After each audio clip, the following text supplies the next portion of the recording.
What's up guys, my name is Jess and I'm glad to say that this video I had the pleasure of interviewing Dr. Kristian Niemietz, who is the head of political economy at the Institute of Economic Affairs. This video he's going to be debunking the myths around NHS privatisation.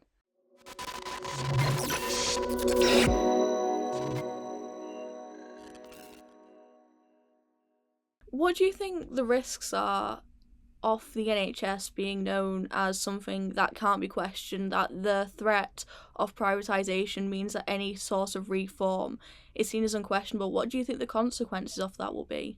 Well, firstly, it massively narrows the range of policy options because politicians are extremely scared of doing anything that will attract this criticism. And that is pretty much everything. Whatever they do, somebody will say, you're privatizing the NHS. In fact, I would even flip that logic around and say to decision makers that if that accusation comes up anyway, whatever you do, you might as well be bold and come up with some actual reforms, because if the panic mongering machine is already running at full speed, and if these moral panics are there all the time anyway, they can't dial that up any further. They can't do much more than what they already do. You already have all these signature campaigns and protests and hashtag campaigns and all the rest of it happens all the time anyway. How much more can you realistically get? So therefore, I would say that shouldn't be the obstacle to reform, but in practice it is. Politicians seem to believe that if they just avoid healthcare, avoid contentious reforms, do nothing, that they will somehow get away with it, but it doesn't really work that way. So do you think the Tories are trying to prioritise the NHS? No, they never did. I mean, there is some evidence that privately Margaret Thatcher had some sympathy with the idea. But even in her days, that was never seriously pursued. There was one report in the early 80s, which was very much about blue sky thinking, radical reform options, which did mention that. And it was discussed in a cabinet meeting in, I think, 1983, but it was immediately shot down. Several cabinet ministers said, if you even go anywhere near that, we will all resign. It was a minor revolt against even discussing this, and it didn't survive contact with politics. That was perhaps the closest thing to a discussion of it. It wasn't a serious plan. It was just very early stages, some general report that toyed with the idea a bit. But there was never a plan to privatize the NHS. Even Margaret Thatcher realized, okay, I can get away with privatizing British Telecom. I can get away with privatizing British Airways. I won't go anywhere near the NHS. Do you think we're underfunding the NHS? Well, all healthcare systems are, in a sense, underfunded, in the sense that you could always spend more on healthcare. There's no logical upper limit there. Or if there is, then no country in the world has reached it yet. If we ignore the US, which is the absolute outlier here, the system in Switzerland is probably the most well-funded system in the world. They spend around 12% of GDP on healthcare, and that is 12% of a very high GDP in per capita terms. So Switzerland, one of the richest, or in some measures the richest country in the world. But even there, if you asked a hospital manager,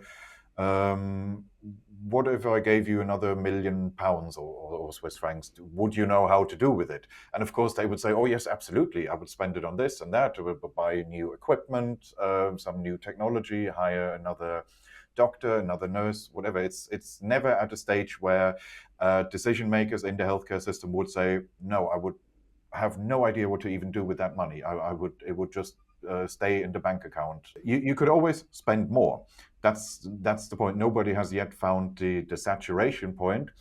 But NHS spending or healthcare spending in Britain is just fairly average. It's before the pandemic, it used to be just over 10% of GDP, and that's a bit above the European average, but above the OECD average. It's a fairly normal figure, completely unspectacular.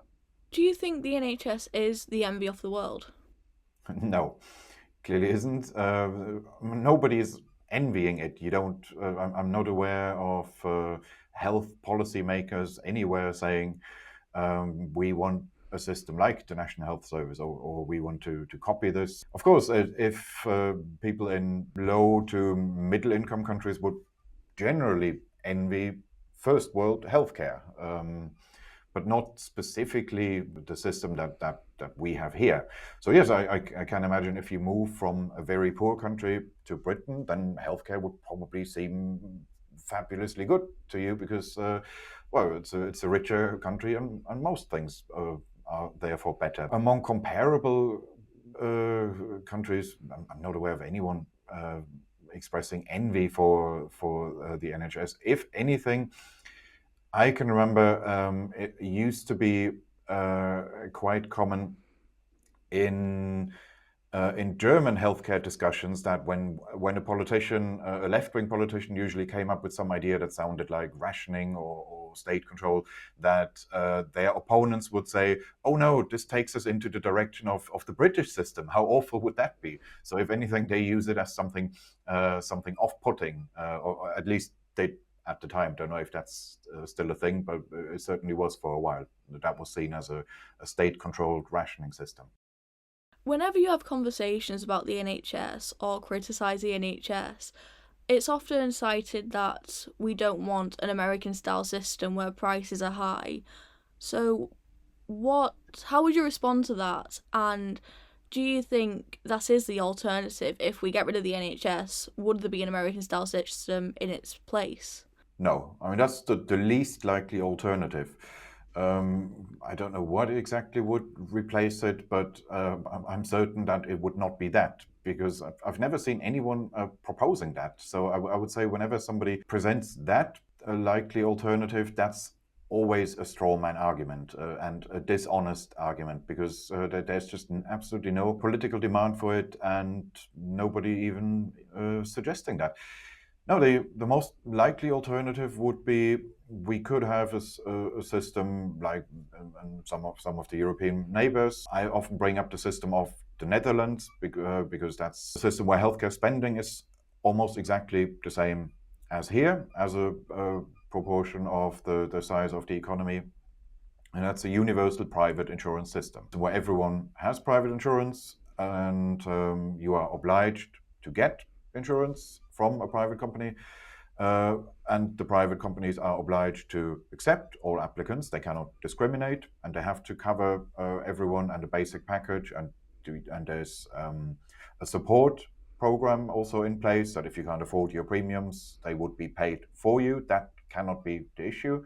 So therefore, there's no uninsured population. And then once you are privately insured, you would get your healthcare from the private sector. Thank you so much for watching this video. Please like, comment and subscribe. Let me know what you think. Are you also fed up with these myths being peddled about the NHS? Let me know in the comment section. I'm Jessica and this is Reasoned. Thank you. Goodbye.